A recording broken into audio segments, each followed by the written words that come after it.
Good evening and welcome to another weekend edition. My name is Peter Resnicek from ShadowTrader.net. Buyers are in control. That was the theme this week. S&P pushing over a downtrend line and putting the all-time high within striking distance, and the NDX on Friday also crossing the same downtrend line. Most of the Fangman plus T, big tech that we watch most closely have all reported. Some of that has added to the gains this week. Tesla had a spate of bad news all week, which has kept the stock under pressure, and we're still waiting on NVIDIA earnings, which are going to hit on May 22nd, all right? All that being said, all that matters is how this left the charts. Without further ado, let's see what's really going on. Moving over here to the S&P 500 on the daily.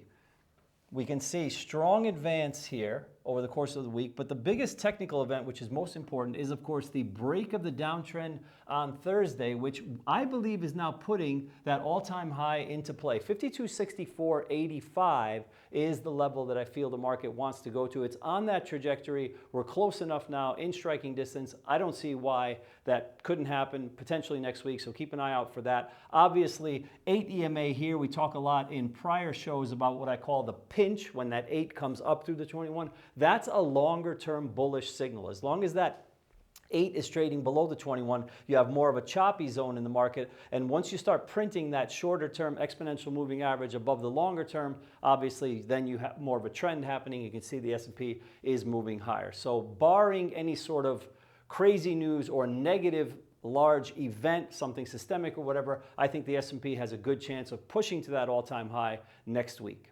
Moving on to that tech side, NASDAQ 100, the other market, so to speak. It's the other market that we pay most attention to in my own trading and my analysis. I've always said it's all about these two markets, S&P 500, NASDAQ 100. Same time frame, daily chart. The takeaway I want everybody to get from this chart as opposed to the S&P, which we just saw, is really the distance here from where we are up to that all-time high is greater, and also the fact that you have a little bit of a lag technically in that the NDX only broke the downtrend just today here on Friday, May 10th, and sort of made that doji, that balancing day that we had today. Strong, again, the only thing is this is a little bit divergent. It's acting as a little bit of a drag. If you've been trading these markets actively all the time in the last, say, year or so, it's been going on for a while, right? You've seen amazing amounts of push-pull in this market where NASDAQ and ES seem to be slightly disconnected from each other, and we're seeing that here. Tech has definitely been lagging a little bit, but again, if that S&P is on the same trajectory, moving to that all-time high, it is obviously going to pull the NDX along with it, and there is a chance that the NDX actually does the same thing and moves up to that high as well. Same situation with the moving averages that I talked about in terms of the pinch. There's the pinch right there. The pinch happens on the gap, and since then you've just had this trajectory, and again, break of trend in the NDX. So overall, bullish on the technicals in the S&P and in the NASDAQ 100, pushing into next week. Caveat to all of this, as I was saying, barring any sort of fundamental event, only thing I want you to keep on the horizon is the fact that you've got a lot of economic data hitting the tape next week, starting on Tuesday and pretty much all the way through. So watch that closely, because if anything could derail the market, potentially it's going to be one of those numbers. But regardless of that, technical picture here is pretty intact. Moving averages stacked the way they should be and on trajectory for some more gains next week. And now let's look at the markets from a different perspective. As you know, I am strictly technical in my analysis and trading of the market, but today I have a special guest for something called the fundamental take. If you're on financial Twitter, you definitely know this gentleman. He is Michael Gayed from the Lead Lag Report. Mike, I'm super excited to have you on the program. I have been a fan of your work for some time. If you could, just give us a very brief introduction on who you are and what you do. Yeah, I appreciate that. You know, I've been a big fan of yours. I mean, you're one of the guys that I've respected for a long time, and not just for your market analysis, but just for you as a human being. So thank you for being you in a world where there's a lot of people that are not good people, I think, in this industry. So no, I appreciate it. So I'm the publisher of the Lead Lag Report, this kind of premium research service I put out, as well as portfolio manager of 3 funds. I put out a podcast called Lead Lag Live. I'm on all major social media platforms, in particular Twitter/X. Author of 5 different research papers that won different awards, and most would consider me pretty annoying when it comes to how I think about markets. So, Mike, if I could sort of just condense a lot of your work down to in sort of like a smaller sound bite.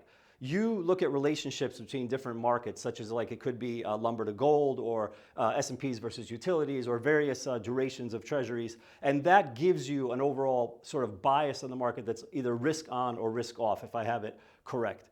My first question to you is that do you think at all that given the things that have happened over perhaps the last, say, 5 to 10 years, such as zero interest rate policy that went on for so much longer than we thought, COVID that disrupted, supply chain and labor force participation and things like that, is it possible that we are in some sort of a new normal where some of these correlations have broken down and some of the stuff that sort of, has informed your work over all these years, basically that it may not be working going forward?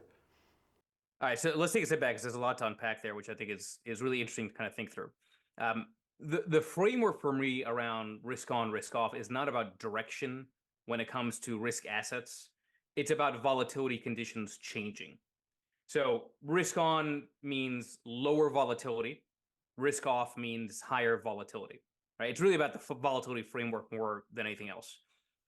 Generally, it's true that when you're in a low volatility environment, stocks tend to rise. There's an underreaction, there's momentum, there's persistence of trend. Generally, it's true that in high volatility, stocks tend to be in a downtrend, in a declining phase. But the real decision or the real way to think about risk on, risk off is about volatility more so than anything else. Now, you asked an interesting question around, are we in some new normal? Yes and no. And now the reason I say it that way is the indicators I'm known for, utilities, lumber to gold, the things you mentioned, have actually largely been correct in identifying volatility rising on a go-forward basis, risk off. And I say that very purposely because you can be correct in your interpretation of conditions favoring more price gyrations or less price gyrations, but your opportunity set still needs to play ball with you as your way of expressing the trade. Okay, so as a good example, typically when you're in a high volatility period for equities, and you have to be long only, if you're going to be long only and you're entering a high volatility period for equities, you have four choices to choose among to be long only and potentially survive and benefit from that volatility. You can either be long the utility sector, most defensive sector of the stock market. That, by the way, has done extraordinarily well the last 8 weeks relative to the S&P. You can be long the dollar, meaning short the euro, long the Dixie type index. That's done really well since we've gone through this cycle. You can be long gold. Okay, gold is a risk-off trade, meaning it benefits from volatility in equities. That's done really well, obviously, since the start of April. And typically, you can be long treasuries as your expression of risk-off, because treasuries historically, when you have heightened volatility, tend to be a beneficiary. That's the whole flight to safety. Now, there is a strong link between volatility and credit spreads. Okay, why is that? Because when volatility rises, the bond market perceives junk debt as being risky in terms of default risk. So when you have volatility spiking, junk debt tends to do poorly. Credit spreads between poor quality debt and high quality debt widen because of bankruptcy risk getting priced in. If you go with me that risk off means volatility is rising, well, then that means credit spreads are widening, which means risk off is ultimately about default risk off, which is the flight to quality. All right. So long-winded setup, but has something changed? I don't think so, other than the fact that treasuries have not behaved as the risk-off option. Now, this has been my own hell for my own approach, my own strategies that are designed to use treasuries by mandate, where if you use the exact same timing of the signals with utilities, the dollar, or gold, you would have had a much more positive type of return profile. There's something else, though, which I think is worth hitting on, which is that we're still dealing with a lot of lags here, which is why a lot of these things seemingly look disconnected from the way they used to be, which is why I think you're saying, is it a new normal or a new market? You're dealing with the lag of the shutdown from COVID. You're dealing with the lag of the reopening. You're dealing with the lag of the trillions of dollars of stimulus. You're dealing with the lag of the fastest rate hike cycle in history. Oh, and by the way, even if you don't consider those lags, you're dealing with the 10 years of QE before that and insane, low rates that we had prior to all this taking place. we're still dealing with those lags. We're still in that window where the lags are still playing out. 4 years post-COVID of these lags is nothing in the context of market history. But I think that's why it feels so different compared to the way historically markets worked. And I go back to, it's a yes and no. Are things different? Yes, because treasuries are not yet acting like the risk-off safe haven because you haven't had spread widen meaningfully. But no, in the sense that the indicators are still telling you when volatility is likely to rise, and it typically does. Okay, so thanks a lot for clarifying that for us. And I had to start with that because obviously you have this really big following on Twitter, and I think we would both agree that probably 99.9% of the people on that platform really only care about the equities market, right? I mean, the what's going on in the bond market or a bigger picture fundamentally really doesn't come into their worldview.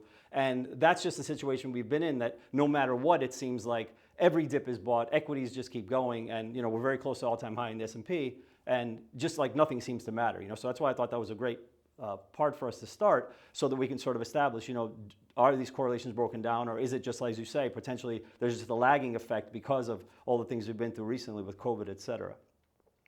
Going forward, Michael, you have discussed recently a lot in your work and on Twitter, et cetera, that you feel there's a potential event on the horizon, which you are calling the credit event.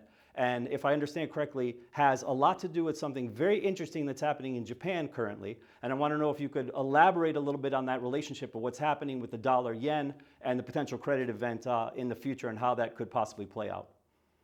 Yeah, and by the way, just to be clear, I get it. Most people are indexed to the S&P 500, but I put out that stat a bit earlier. If you look at the Russell 3000, which includes small caps and mid caps, as we're speaking, around 68% of stocks in the Russell 3000 index are below their respective 2021 highs.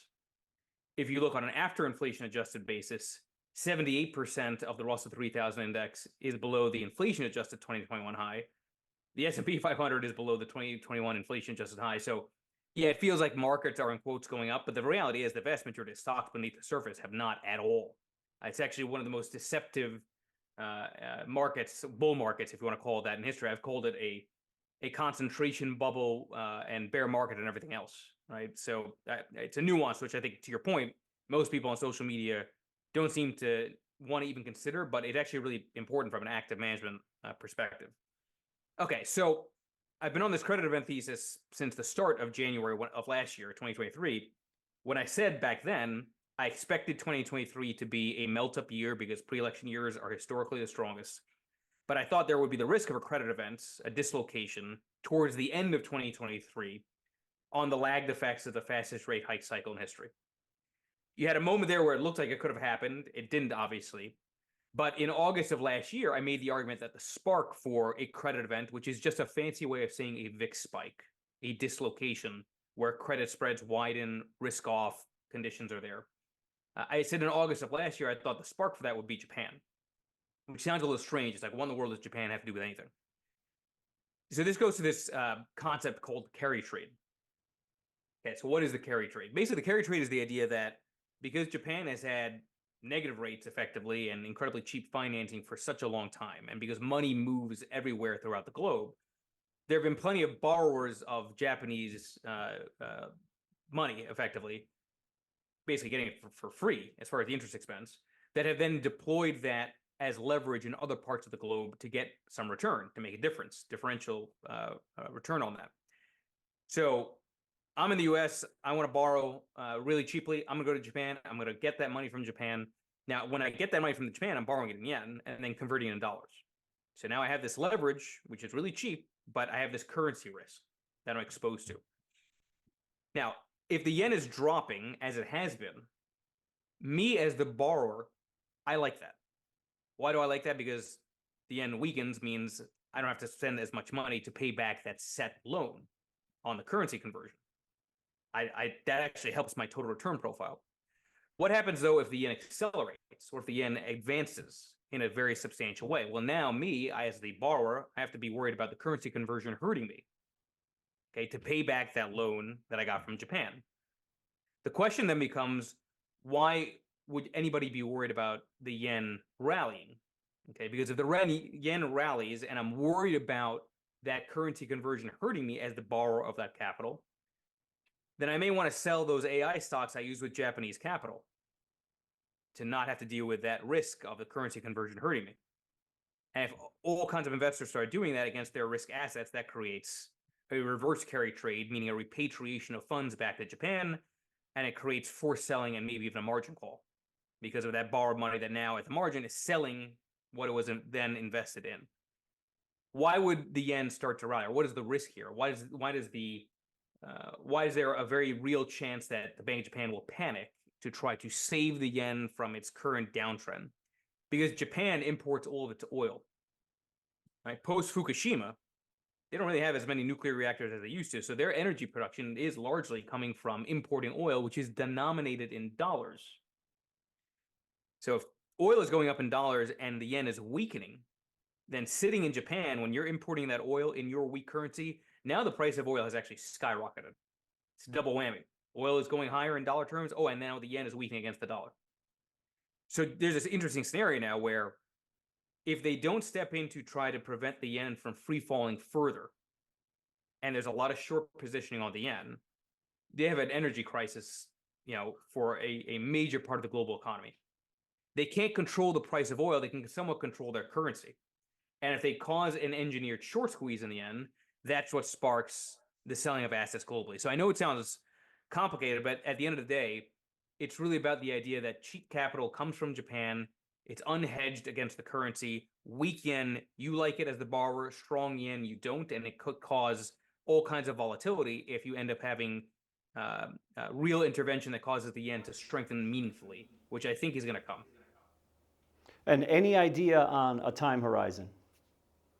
The thing is, like, we opened up the playbook last week, right, to start May, right? I mean, the Bank of Japan intervened twice, and a week later, the yen initially rallied pretty strongly, right, which is what you'd expect. That's what they want. They want to save the yen, and here we are a week later, and the yen has just retraced almost all of that move, which means they're going to have to intervene again, and they're going to keep on doing this. It's never a good thing to have Japan's still, I believe, the third largest economy. It's never a good thing to have the third largest economy's currency acting like this. And because this is a part of the investment landscape most people are not paying too much attention to, that's probably why people get caught off guard with it. So I think it can be sooner than later, just because we've already started the process. And now it's going to be a war between the Bank of Japan and everybody else. Fantastic. Thank you so much for clarifying that for us. Obviously something we need to be looking at on the horizon potentially. Where can people find out more about you and your work?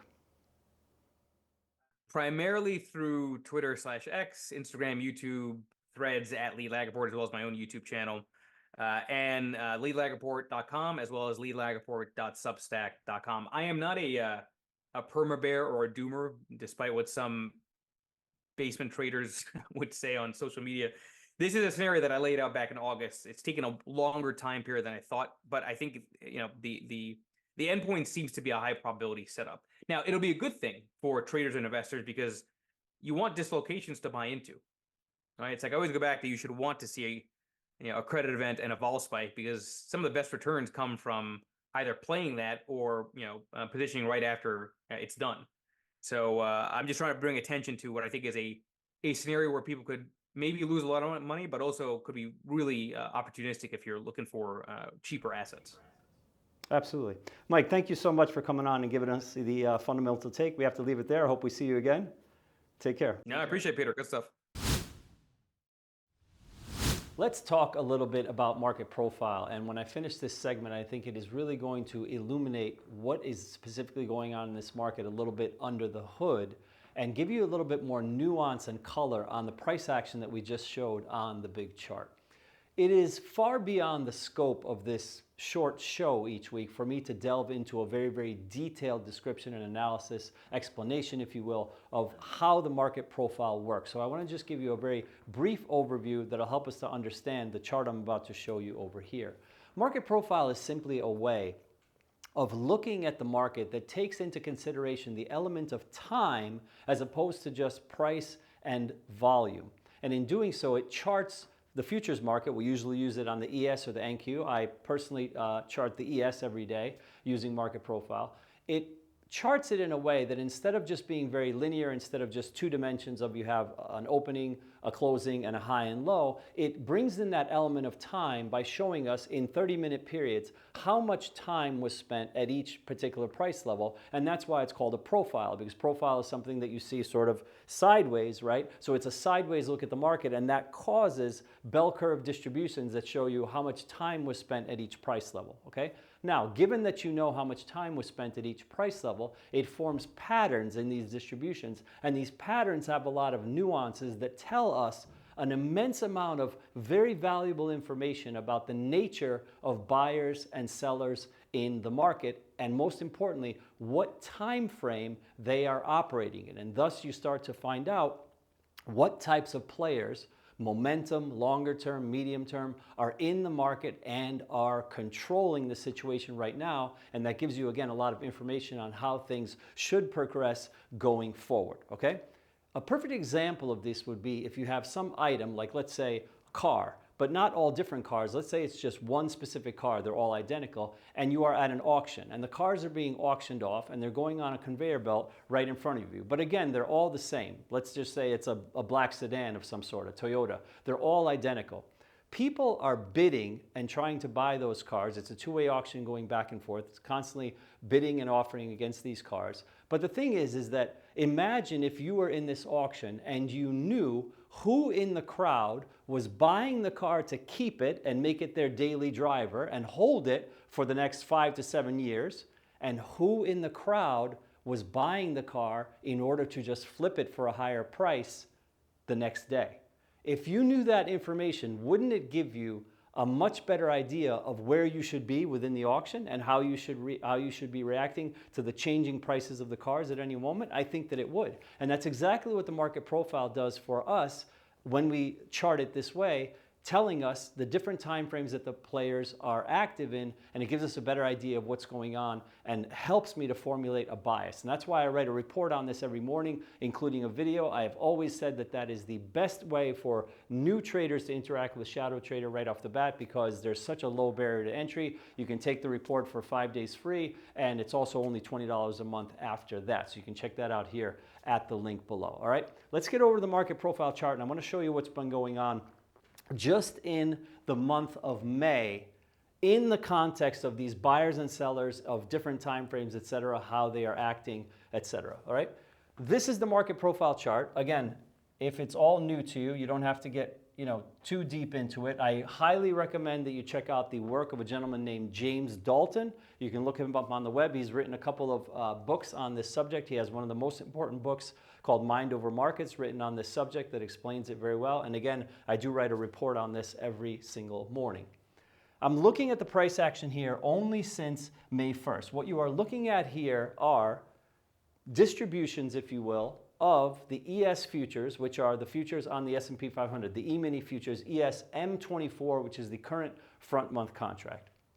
And what you are seeing, for instance, on, let's say, this day here, May 2nd, is that obviously you had a high of here, and you had a low of here, and this area here, which is yellow, we call that the value area. And in the value area, that is where roughly 70% of the day's volume occurred. And remember what I was saying earlier, that the profile is a way of bringing the time element more into the market so that we can know how much time was spent at each price, and that often tells us where value exists or where no value exists, right? Those of you who trade futures full-time, or even if you're just an avid watcher of the market of longer term positions full-time, you may notice that the market often hits what we call air pockets, right? Where there's just nobody there, and there's a large liquidation break, and it crashes through a bunch of price levels and then stops, or it rips up out of the blue. A lot of that is happening because simply those shorter time frame players were the only ones who were active in those areas where the price moved very rapidly, and hence there was very little support or resistance there because there was not a lot of time spent at those levels and there wasn't a lot of value.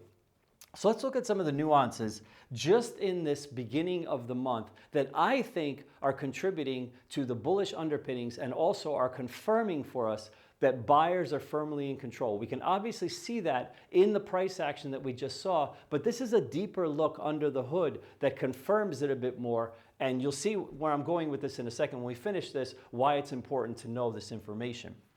So starting from the beginning of the month, down in here, which is, like I said, where we kind of bottomed out, we have this advance. And what has happened since then, as the market has been advancing, is that it has been leaving all sorts of market profile nuance, or poor structure as we call it, in the dust behind it, okay?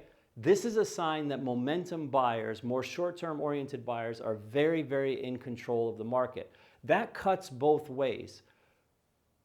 If only the momentum buyers that are short-term oriented are in the market, it can be said that it is not sustainable and the market could fall down. I tend to not believe that because it doesn't really bear out that way. It's very much like the argument of low volume, right? People used to make this argument all the time, like, oh, the volume is very low, you should be careful, look at the market. Well, the market can move up on low volume for 87 days in a row. It doesn't really matter that much, especially now that many transactions are happening off market in dark pools and things like that. Overall volume numbers to me are just not as important as they used to be, but I wanted to use that as a sort of a perfect analogy or explanation of how people think of that sometimes, of saying, well, you know, if it's going up on low volume, it's dangerous. It's the same exact thing. There's a lot of momentum buying in this futures market that's pushing things further and further and further without coming back to sort of tag up these higher value areas. But again, I'm of the opinion that this sort of thing can keep happening for a while, and it is actually indicative of a strong market where buyers are very, very firmly in control, even if they may be shorter term players. So let's just take a look at some of that nuance, as I was saying, that we've left behind, starting from this early May, right? Notice that we created a gap right in here, actually a pretty large gap right here, and I'll just circle that area here. 5100 here to 5126 was a gap, okay? This is after in early May. Has that gap been filled as of yet? Not at all. So we have still left that gap behind us. Remember, this is not how a market should act. It's a classic example of what we call WWSHD, when what should happen doesn't. If a gap remains unfilled below you, consider that a sign of strength, okay? A slightly weaker market would come in and fill that gap, okay? It has not done that. So that's point number one. You have an unfilled gap. Now, if you bring this over to here, we keep going up a little bit, so we have that unfilled gap. We also have here, I forgot to mention, virgin point of control from May 2nd. That means simply, as I said, that sort of tagging up process where, in general, the highest volume nodes on the day, which is where the most volume transacted in a day, we call that the point of control, those areas should be tested every day. If you really want to understand price action, understand that it is no more than an expansion and contraction of price from areas of low volume, low value, and areas to higher value, right? This is the area of high value right here, where on that particular day, May 2nd, everybody traded. Did we come back down and test that level in subsequent sessions? We did not. Therefore, that point of control is called a virgin point of control. And we've put it here on the chart as VPOC 0503, VPOC. Then on top of that, just think of how these nuances are stacking. You make a virgin point of control, and then you have a gap on top of it. Gap is still remaining unfilled, correct? Gap is remaining unfilled, and then what do? Then you make another virgin point of control here on May 3rd, meaning that once again the market gets ahead of itself, doesn't tag up, leaves that there. Then on top of that, you leave another gap here from around 5168 to 5174. You leave another gap on the chart, okay? So you see how these nuances are all stacking and stacking and stacking. Then on May 6th, another virgin point of control, another level that still has yet to be untested, okay? And then that brings us to the more current price action here, where once again, keep rallying, single prints. This is interesting, right? Right here, very nuanced. You have an area in this particular distribution that I've just circled where the market acted very, very emotionally during that time. What does that mean? You see the skinny little line? That in that particular 30-minute period, those prices were the only ones that were in play, and they were only in play for only that 30-minute period, right? We chart the market profile by using letters. giving each 30-minute period a letter. You can start with A or B in the beginning of the day, going out to either NO or whatever at the end of the day. And every 30-minute period, you just mark going up and down where those prices occurred. And when the next 30-minute period flips, you start marking next to it. So it's A, B, C, D, like that. And at the end of the day, you've got something that essentially will probably look like this, right? With some tails on the end, and classic distribution where you have a lot of the body in the middle. But again, it's all about that width here, and that width is showing us how much time is spent at each price level, and that amount of time spent tells us whether there is value there or not, all right? So again, continuing on, as I was saying, that those single print sections are a nuance. They should get tested, but do they? They don't get tested. The next day is selling, where it comes down here, more single prints. Does it even get there to clean up that area? Not at all. It doesn't even come to the top of the single print. So you can see, it's just buyers in control left and right. And I didn't even put it on the chart yet here. I apologize for that. But notice here, from the last couple of sessions, that's another virgin point of control right here from May 9th. That's also, if you look at today's action, which is here on the 10th, we still didn't even test that. So yet again, now we're adding another VPOC on top of us, okay? So this is an immense amount of nuance that the average person does not ever see, because in the traditional OHLC chart, candlestick, or whatever, this information is not shown. You do not see these nuances. You may see a gap, but you don't know where the point of control is. You don't know where single prints are. You certainly don't know what is the type of structure of the distribution in terms of the shape and size of it. Again, we can get much deeper in this. It's beyond the scope of the show, but that also is not shown on a traditional chart. So given all of this, what does this lead me to believe going forward into next week and potentially after that? As I was saying earlier, I think it is very bullish.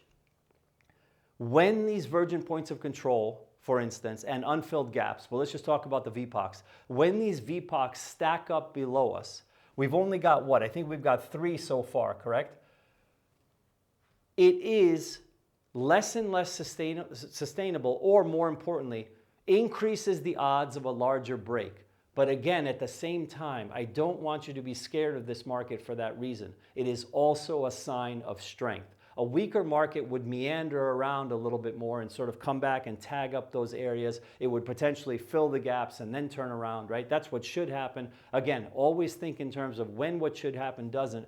And these nuances that I'm seeing on the chart right now are telling me very, very strongly that buyers are very, very much in control of this market. If they had a little bit less control, there wouldn't be this nuance below us. And I don't think as of yet, these virgin points of control have not stacked up enough yet to really tell me like, okay, we're going to get a liquidation break. I watch this every single morning in the report that I write, which is Peter's Premarket Perspective. As I was saying, you can check it out here at that link. I've got a link in the description as well. Usually what I look for in terms of the VPOCs is about 5 to 6. When I see about 5 or 6 virgin points of control below us, that's when I start to take my foot off the gas in terms of buying calls, selling puts, in terms of acting in a very bullish manner, because I know that the odds of a larger break are going to increase.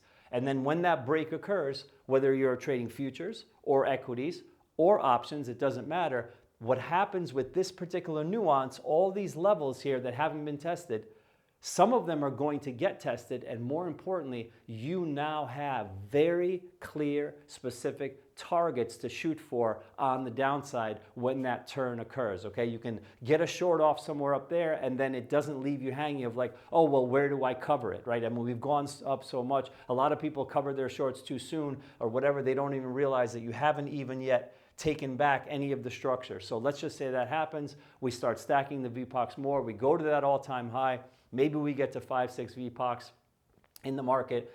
Again, I would take my foot off the gas, maybe switch to a more neutral stance. As soon as I see some confirmation that the market is starting to come down, I would use all of these levels here that happen below, gaps, et cetera, VPOCs, et cetera, as potential downside targets. And more importantly, I would also be judging the market in terms of trying to figure out how bullish or how bearish that pullback really is. I should say how bearish that pullback really is. If we do get a pullback and we leave, let's say, half of these levels here untested, right? That tells you a lot about the market, right? Because in theory, all this stuff should be cleaned up, so to speak. We call that repair of structure. But again, if this market pulls off, and let's say it just pulls off, for instance, we get a bit higher, pulls off, and none of this stuff is tested, right? You come down, you catch some support, you start moving. Again, you've got some signal there that really confirms just how strong this market really is. I never want to wrap up this program without leaving you with a solid trade idea for next week. Also to give you a little bit more of a window into what I actually do in the markets. Number one draft pick this week is ARM Holdings.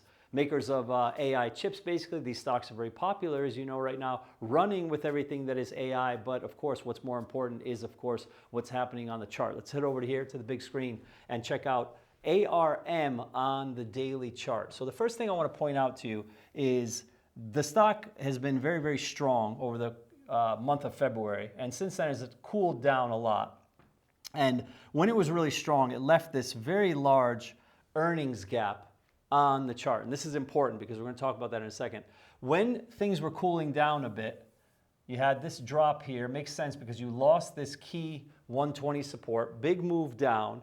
But in moving down, what I found very, very noteworthy is that notice that you just went into here to the top of the gap and you didn't come into the bottom of the gap. So the gap actually remains unfilled below us. And this brings us back to our discussion in the prior segment of market profile, right? When something like this happens that should happen, but it doesn't, WWSHD I call it, and you leave nuance on the chart that should have been repaired, and it doesn't, tells you that things are probably going in the other direction. And in this case, that's exactly what happened, where there simply weren't any new sellers coming into the market here to complete the pattern and fill the gap, and we've just started meandering higher in the name. So stock is kind of just generally going up. I saw a lot of relative strength in this name early today. I'm speaking to you on Friday, of course, May 10th.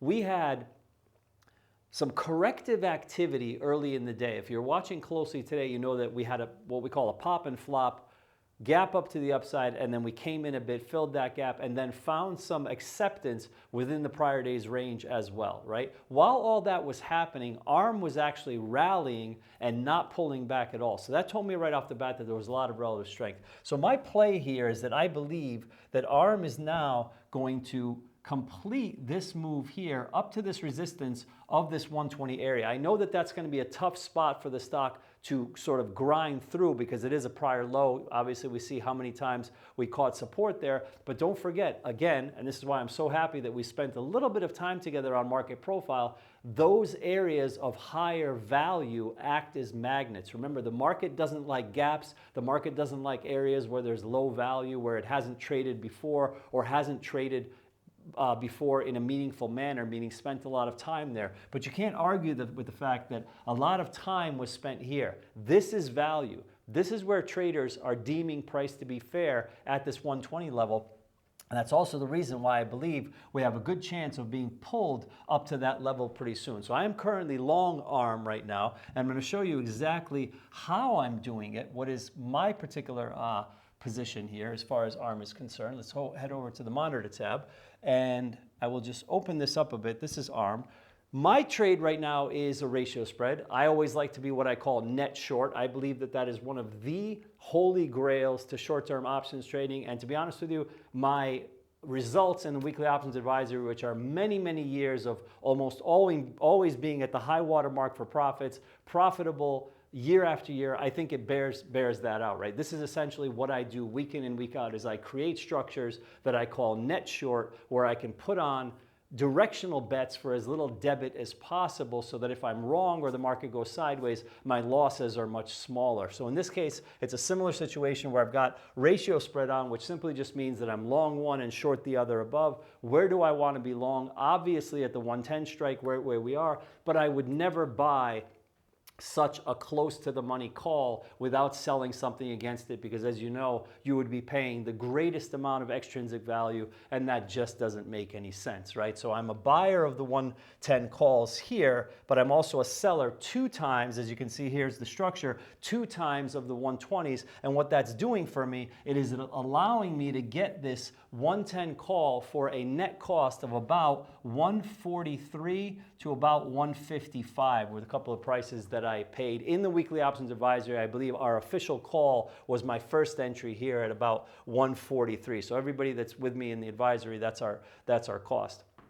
Now, the main thing you may be asking yourself about this structure is, okay, but what happens on a huge move up? Can you get run over? Is this dangerous?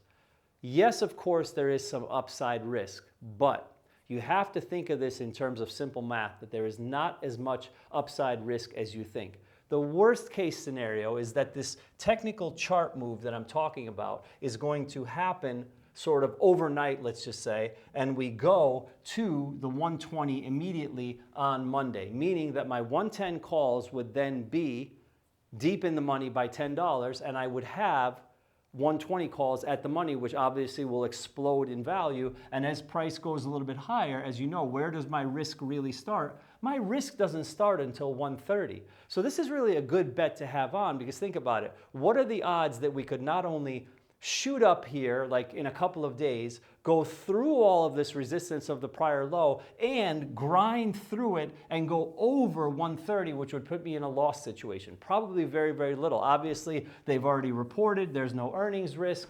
You see what I'm saying? NVIDIA's not coming out until May 22nd. This play is the May 17th expiry, so there's not a problem there. The other thing as well, which is very, very important for this type of play, is if you recall from the prior screen, as I was showing you, that the options that I sold, right, which would be right here, how much were the options that I sold at the time, or more importantly, how much are the options right now at the money? Well, we know that we bought the 110s for close to at the money, because I bought them on the rally when the stock was trading 109-ish, whatever. And look at what the net cost here that I paid is. About 346 for the long call. That's an important thing to note, because think about it. If this was to go all the way to 120 tomorrow, well, what would be this spread worth? The 110s would be worth 10, plus some extrinsic value. Let's say they're worth 11, and I know what the at the money is going to be worth. Probably about 350, because that's what the 110 at the money is trading for today. So would I be in trouble or would I make a profit? The answer is the latter, because this 350 equals 7, right? Plus maybe some extrinsic value. Well, let's just call it 7. And I know that what's my 110 going to be worth? It's going to be worth 10. So in the worst case scenario, my spread should expand from about $1.50 to $3, and I would make a double. That's the worst case scenario, meaning that Monday occurs, lots of time left in the duration of the options, and boom, we go to 120 just like that. Okay? But still, probably a double. More than likely what will happen is we will meander up to that 120 slower, and my bet is that we're probably trading 113 to 115, maybe Tuesday, maybe Wednesday, and then obviously this structure here is going to expand greatly in my favor. Why? Because those 110s are going to hold value very well, because they're going to have not only extrinsic value, but intrinsic value at that point of multiple dollars. And being out of the money, all of these shorts here at the 120, they are going to continue to be worth less and less. And obviously, because they are out of the money, they are going to be less sensitive with less delta to the price action. Okay, so that's basically the bet on ARM Holdings going into next week. You can do this in a number of different ways. You don't have to put on this particular structure. This particular structure is great because it can also be morphed and adjusted into a broken wing butterfly so that the margin requirement could be less. Could be a straight stock play. Look for that breakout over the 110 level, pushing to 120. A lot of different ways to play it, but that is the number one draft pick for this week, is ARM Holdings long. If you want to trade it the way I trade it, hit the link down in the description. And remember, this is actually something new that we just started recently. You can take a $7 one-week trial to the Weekly Options Advisory and check me out that way and see if it's a mesh for you in terms of my style and what I'm delivering every day.